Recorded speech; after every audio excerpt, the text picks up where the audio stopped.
When you ask, what does the law of God require?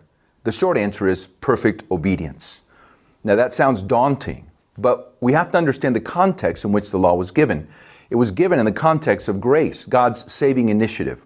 God rescued Israel from Egypt first, then brought them to Sinai and declared, if you obey my voice and keep my covenant, essentially he said, I will be your God and you will be my children. So that's the context of the law. And the perfect obedience that the law demands, it is a response to God's saving initiative.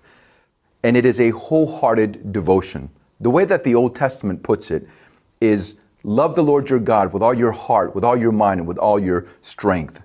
So the context is one of a response of wholehearted devotion to the God who saved. It is a response of faith that is called love. And that love flows to love of neighbor as well.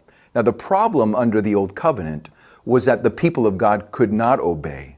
But the good news was that there was a covenant that was promised that would be new.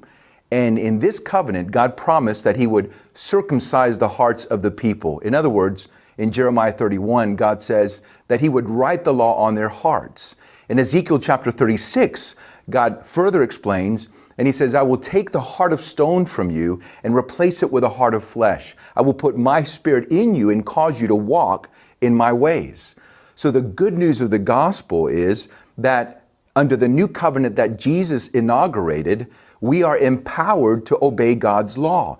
So when we think about the commands of God don't establish our relationship with God. Obedience is our response to God. It is a loving response of faith.